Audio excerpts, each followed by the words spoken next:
Okay, hello. My name is Josh, and this is my video on part 3 of exam 3. So in this part, what we are doing is implementing basically what we did in number 2, previous part, and we're putting it into Python. So we can first start off by doing import numpy as, and then we'll do np. This just allows us to bring in the numpy index, but then we'll just use np instead of numpy just because it's a little shorter and easier to type. So next we will do from plotly dot subplots, and then we'll import it, as make underscore subplots. And then the last thing we are doing is importing plotly.io, and then we will just call this pio. So we'll shift enter on that. Internet's a little slow. Oh, and we already have an error.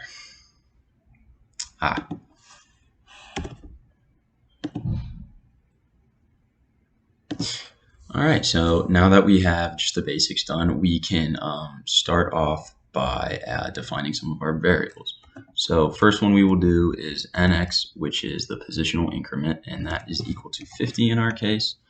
Next we have nt, which is our time increment, and that's going to be equal to 2000. Then we'll also have alpha, which is equal to 1, and our alpha is alpha is equal to 1. Sorry. Next we have dx, which is equal to 1 as well. We have dt, which is equal to 0.1. And then the next variable that we are going to do is r.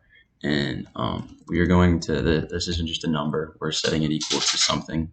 We're doing alpha times dt divided by dx, and that is being squared.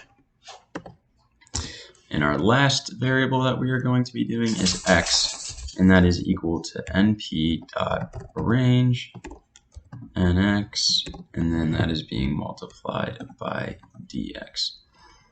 We'll shift enter on that. All right, and I have to cut because my dog is being loud. Okay, I apologize for that interruption. We can get back to our code here. So next we are going to make a variable t, which is our temperature, and it is being set equal to np.full nx, and then we'll set it to 25. You can go ahead and shift enter on that. And then if we type in t, we'll see our array here, which is good.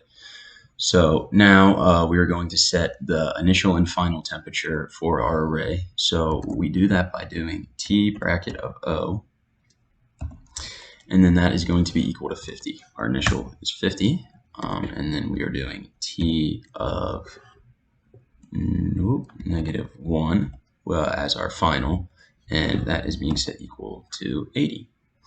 So shift enter.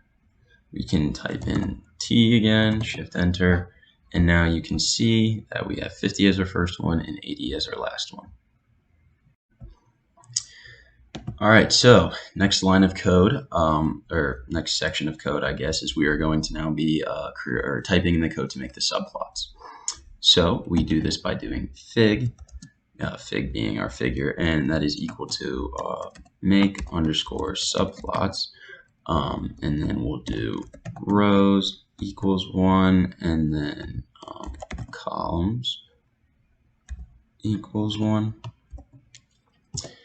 and then we'll do fig dot add underscore scatter, and then we'll have our x just be equal to x.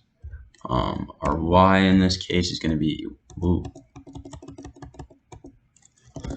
equal to t for our temperature, and then we'll just name it initial.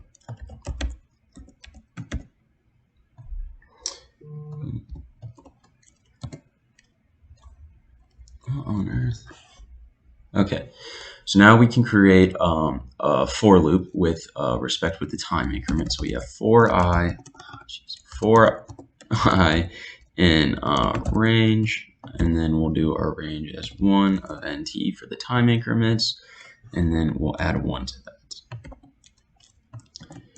So now we can do, basically what we're doing now is just plugging in or typing out what we found in part 2.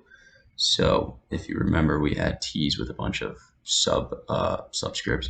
So we're going to do t of 1, negative 1, and then that is going to be set equal to t of 1, negative 1.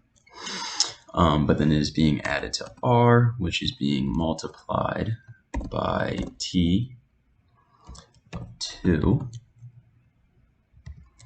And then that is being subtracted from 2, multiplied by another t from 1 to negative 1. And then lastly, that is being added to t of nothing, and then negative 2. So we can go ahead and close off the brackets and then parentheses. And now we are going to create an if statement, and this if statement just makes sure that the values we get are just whole 100, so like 100, 200, 300. So we'll do, not in a for statement, we'll do if I percentage of 100 is equal to 0. Double equal is a condition, so a test. We'll do fig dot add underscore scatter. And then keeping with our same parameters, x equals x, y equals, is that a period? That was a period.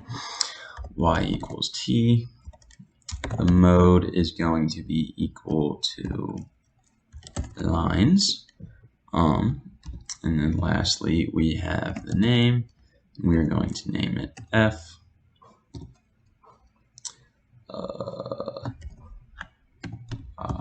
Oh, not 1, I.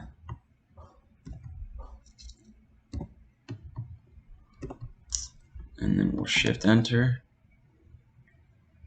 Everything looks good. So now we'll do fig, shift enter.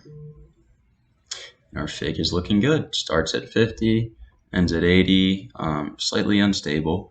So now what we are going to do is we are going to mess around with our DT a little bit just to help check the stability and see the stability of what it currently is. So we can go ahead and change it to 0.5. So we'll shift enter, shift enter, shift enter, shift enter, shift enter, shift enter, shift enter. And now you can see that the figure is definitely looking a little bit more stable. The lines are more straight. They aren't as bowed down. So it's pretty good, pretty good. And now we can do 0.0 or 0.501. Shift enter, shift enter, shift enter, shift enter, shift enter, shift enter.